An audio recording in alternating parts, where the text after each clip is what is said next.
আসসালামু আলাইকুম। সকলে কেমন আছেন?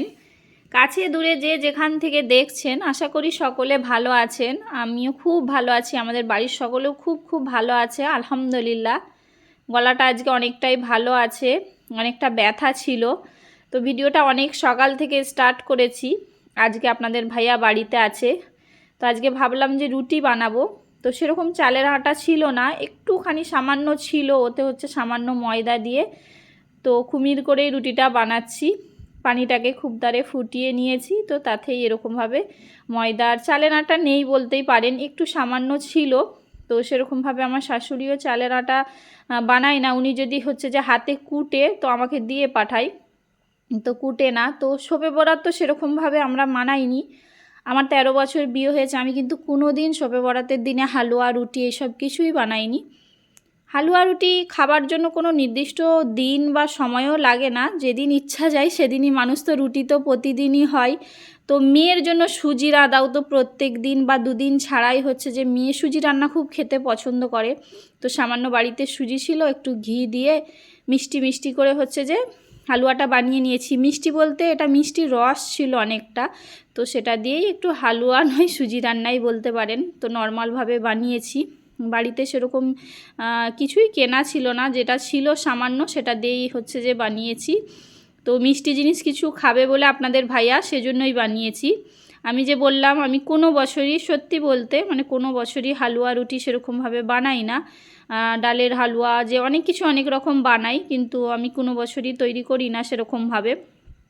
আর শ্বশুরমশাই যখন ছিল, ওনারা যখন করতো একটু আদ্রু দিয়ে পাঠাতো।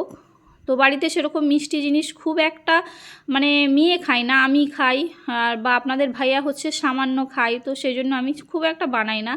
তো নর্মাল রুটি মাংস প্রতিদিনই হয়ে থাকে। আপনারা শবে বরাতে কে কী বানিয়েছিলেন তো আমাকে জানাতে পারেন, আপনারা মানান নাকি সেটাও জানাতে পারেন। এখন তো শোনা যাচ্ছে যে ওই সব কিছুই মানাতে নেই। আগেকার মানুষরা হচ্ছে যে এভাবেই বানিয়ে আসতো খাবার, হালুয়া রুটি বানাতো।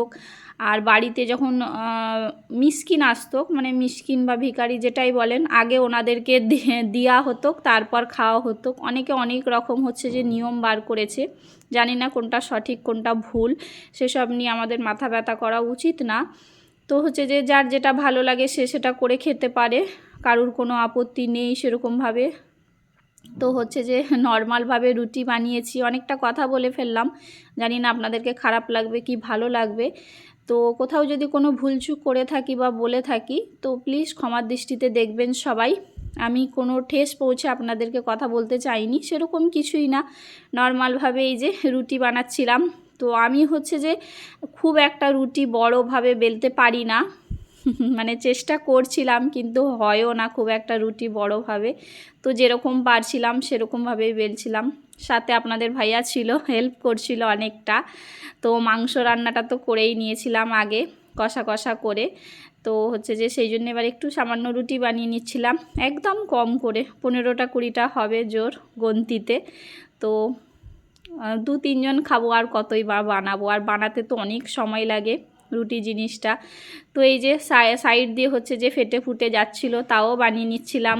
ঘরেতে স্বামী ছেলে খাবে, আর কে খাবে, তো সেই জন্য এই যে বানিয়ে নিচ্ছিলাম। খারাপ বানাই বা ভালোই বানাই, আপনাদের ভাইয়া তো বলে ভালোই হয়েছে, তুমি আমাদেরকে করে খাওয়াচ্ছ, এটাই অনেক। কখনো কোনো জিনিস খারাপ হলেও বলে না। ওনাকে অনেকবার হচ্ছে যে আমি জলা পোড়া খাইয়েছি, নুন দিই না এরকমও তরকারি খাইয়েছি, কিন্তু কিছুই বলে না, খেয়ে নেয়। তো ওটা ওনার ভালোবাসাই বলতে পারেন। যাই হোক, এই তো খেতে দিয়ে দিলাম। তো এই যে খাচ্ছিল, খেয়েই প্রথমেই রিয়াকশান দিবে খুব ভালো হয়েছে। কখনোই বলে না শুরুতে খেয়ে বলে যে খারাপ হয়েছে বা এটা কম হয়েছে, বলছে খুব ভালো হয়েছে। রুটিটা একদম নরম তুলতুলে হয়েছে, ময়দার রুটি নরম তো হবেই। এটা শবে বরাতের 2 দিন পরের ভিডিও, 2 দিন পরেই হচ্ছে যে বানিয়েছি। তো ভয়েসও দিচ্ছি সেই জন্য। গলাটা যেহেতু অনেক ব্যথা ছিল, শরীরটা অসুস্থ ছিল, তো সেই জন্য দিতে পারছিলাম না, আর কিছু করিও না সেভাবে। এই যে বললাম একটু সামান্য মিষ্টি বানিয়েছি, মুখ মিষ্টি করবে বলে। তো আপনাদের ভাইয়া খাচ্ছিল পাশেই, যে আমিও বসে গেলাম, মেয়েও খাচ্ছিল। তো সকালে নাস্তাটা সেরে ফেলবো, আর দুপুরেও হচ্ছে যে এটা হচ্ছে যে কলেজি কষা, মাংস না, গরুর কলেজি ভুনা বানিয়েছিলাম, সেটা দিয়ে রুটি খাওয়া হলো। দুপুরে এই যে মাংস রান্না করব, এটা আপনাদের ভাইয়া হচ্ছে যে কলিকাতা থেকে মাংস নিয়ে আসছিল, 2 কেজির মতো মাংস নিয়ে আসছিল। খুব সুন্দর মাংস ছিল, মানে অর্ধেকটা সেনার মাংস ছিল, একদম চর্বিওয়ালা মাংস ছিল। তো সেই জন্য ভাবলাম যে বড় বড় করে আলু দিয়ে রান্না করব, আর যেহেতু শীতের দিনে নতুন আলু খেতে তো অনেক মজা, তো সেই জন্য বড় বড় করে একদম সাইজ করে নিয়েছিলাম। আর এখানে এই যে বিমস আনেছিল আপনাদের ভাইয়া, সেটাকেই আমি আলু দিয়ে একটু পেঁয়াজ লঙ্কা দিয়ে ভেজে নেব। তো এই যে নর্মালভাবে গরুর মাংস একদিকে চাপিয়ে দিয়েছি, আলুও ভেজে নিয়েছি। এই যে বেশি করে পেঁয়াজ আর লঙ্কা দিয়ে একদম ঝাল ঝাল করে একটু জিরে দিয়ে, তো এটাকে আগে সেদ্ধ করে নিয়েছিলাম নুন হলুদ দিয়ে। তো এই যে কড়াই ফেলে একদম ভাজা ভাজা করছি, আজকে হচ্ছে যে গ্যাসেই রান্না করছি। তো শরীরটা কদিন খারাপ ছিল, সেরকমভাবে হচ্ছে যে রান্না বাড়া গ্যাসেই করে নিচ্ছিলাম, ভর্তা ভুর্তি বেশিরভাগ খাচ্ছিলাম। তো খুবই অসুস্থ লাগছিল। যাক, আপনাদের ভাইয়া আছে, যেহেতু উনি আছে অনেকটা কাজ করে নেয়, তো অর্ধেক তো আমি সুস্থই হয়ে গেছি। তো এই যে এখানে হচ্ছে যে খাবার বার করে নিয়েছি, গোসল সেরে ফেলেছিলাম, তারপর নামাজও পড়া হয়ে গেছিলো। তো এখানে সালাড বানাবো বলে শসা আর হচ্ছে যে পেঁয়াজ কেটে নিয়েছিলাম, লঙ্কা আর একটু এই যে ধনেপাতার আচার বানিয়েছিলাম, তো অথেই দিয়ে ওটা মাখাবো। আমাকে তো খেতে এরকম খুব মজা লাগে, কিন্তু মেয়ে হচ্ছে যে পছন্দ করে না। মেয়ে হচ্ছে যে দিয়ে দিবার পর, মাখিয়ে দিবার পর বলছে আমার জন্য আলাদা তুলে রাখতে পারতে। তো আমি বললাম যে কেটে দেবো, বলছে না আর কাটতে হবে না। তো এ দিয়েই একটা শসা খেয়ে নেবো, একটা বা দুটো। মেয়ে হচ্ছে একটু শসা খাই, কিন্তু পেঁয়াজ লঙ্কা কেউ খাবে না, আমি একটু খাবো। আপনাদের ভাইয়াও খুব একটা পেঁয়াজ খায় না, মুখ গন্ধ করে বলে উনি খেতে চায় না। তো আমি খাবো। এই যে লাল লাল ঝোল করে একদম মাংসটা বানিয়েছি, একদম বেশি করে সেদ্ধ করে কুকারেই রান্না করেছি, রান্না করে ঢেলে নিয়েছি। আমরা মাংস একটু বেশি সেদ্ধ খেতে পছন্দ করি, একদম নরম। যেহেতু আমার শাশুড়ি মায়ের জন্য আমি নরম করতাম, তো আমাদেরও খেয়ে অভ্যাস হয়ে গেছে একদম নরম খাওয়াটা, শক্ত খুব একটা ভালো লাগে না। আর আপনাদের ভাইয়াও হচ্ছে যে শক্ত খেতে পারে না, ওনারও অনেক দাঁতের সমস্যা আছে, সে বিষয়ে একদিন অবশ্যই আপনাদেরকে গল্প করব, শোনাবো। আপনাদের ভাইয়া হচ্ছে যে দাঁতের জন্য অনেক কষ্ট পেয়েছে, অনেক ভুগেছে, আর অনেক ডাক্তার দেখানো হয়েছে, ওনার দাঁতগুলো একদম নষ্ট হয়ে গিয়েছিল। তো সেটা পরে অবশ্যই একদিন গল্প করব আপনাদের সাথে।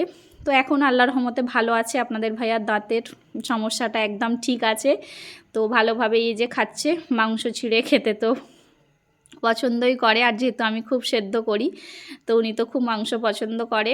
তো এই যে আমিও খেতে বসে যাব, মেয়েকেও বার করে দিচ্ছিলাম, যেহেতু বেলা প্রায় 1:30 বেজে গিয়েছিল।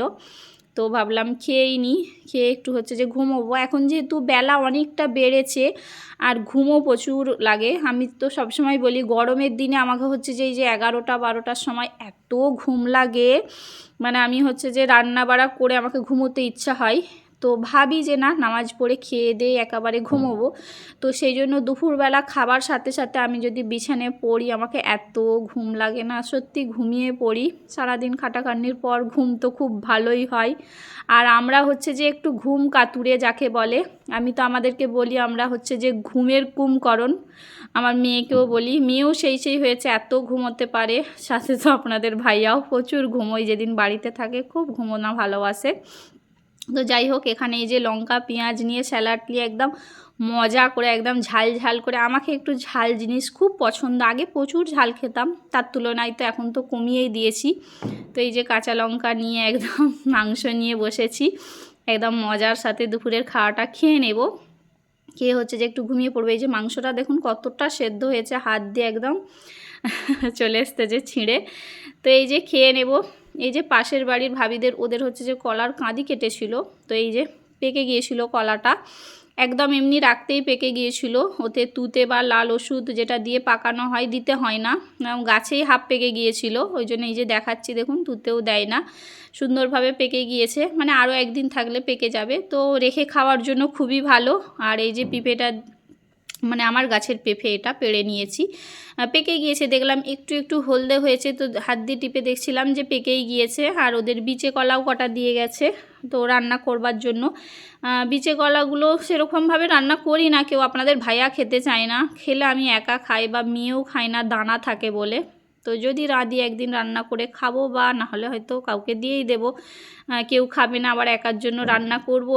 তো হচ্ছে যে আমি পেঁপেটা কেটে নেব ভাবছিলাম, তো কলাটা আর কাটবো না, কলাটা নিয়ে খাবার ইচ্ছা হলে যে যার ওখান থেকে নিয়ে খেয়ে নেবে। আর যেহেতু গাছের কলা আর খুব মিষ্টি ছিল, গাছ পাকা কলা তো খেতে তো খুব ভালোই লাগবে। কাঁঠলে কলা যেহেতু, ওতে একটা একটা দানাও ছিল। কাঁঠলে কলা বা চাপা কলা এরকমই বলে, ঠিক জানি না, আমার মা আরে ভালো করে নামটা জানবে। তো এখানে পিফে হচ্ছে যে 2 রকমের লেবু কেটে নিয়েছিলাম, কমলা লেবু আর হচ্ছে যে মোসাম্বি লেবু। তো এই যে পিফেটা মিষ্টি ছিল, খুব একটা মিষ্টিও ছিল না, ফের কেন জানি না এখন ওর পিফে এরকম। তো যাই হোক, একটা একটা পাকছে গাছের জিনিস, খাওয়া হচ্ছে। তো খেয়ে এই যে সন্ধ্যাবেলা হচ্ছে যে আলু মটর কষা কষা করে বানিয়েছি। তো এটাকে হচ্ছে যে আমি শসা কুচি আর পেঁয়াজ কুচি আর একটু হচ্ছে যে চানাচুর বা শেপ বলে যেটাকে অনেকে, তো সরু সরু একদম যে চানাচুরটা আপনাদের ভাইয়া নিয়ে আসছিল, আমি দেখিয়েছিলাম প্যাকেটটা, তো এর উপরে দিয়ে একদম গরম গরম একদম ঝাল ঝাল করে বানিয়েছি খাবো বলে। তো আপনাদের ভাইয়াও আছে, উনিও খাবে। উনি তো বলছে আমি খাবো না সেরকমভাবে চানাচুরটা দিলে, তো ওনাকে ভাবছি একটু খাইয়ে দেখি, তারপর ওনাকে আলাদা দেবো, যেহেতু উনি চানাচুর খুব একটা পছন্দ করে না, কিন্তু আমি খুব পছন্দ করি। তো এটাকে খেয়ে নেব, আর মেয়েও খাবে, যেহেতু মেয়ের আজকে টিউশানি ছুটি, ও বাড়িতে আছে। তো যারা এতক্ষণ ভিডিওটা দেখছেন এখনও একটা লাইক দেননি, প্লিজ একটা লাইক দিয়ে আমার চ্যানেলটাকে সাবস্ক্রাইব করে নেবে নতুন বন্ধু হয়ে থাকলে। আর যারা পুরাতন বন্ধু আগে থেকেই করে রেখেছেন সাবস্ক্রাইব, তাদের সকলকে তো অসংখ্য ধন্যবাদ এভাবেই আমার পাশে থাকার জন্য, আমাকে সাপোর্ট করার জন্য, আর এত এত ভালোবাসা দেওয়ার জন্য। আপনারা প্লিজ কমেন্ট করে সুন্দর সুন্দর আমাকে জানাতে পারেন, ভালো লাগে বা খারাপ লাগে দুটোই করতে পারেন কমেন্ট। তো আমি তো ভিডিওটার শেষ পর্যায়ে চলে আসছি। সবাই ভালো থাকবেন, আমাদের জন্য অনেক অনেক দোয়া করবেন, আর সকলে হচ্ছে যে নামাজ কোরআন তেলাওয়াত করবেন। ভালো থাকবেন, আল্লাহ হাফেজ।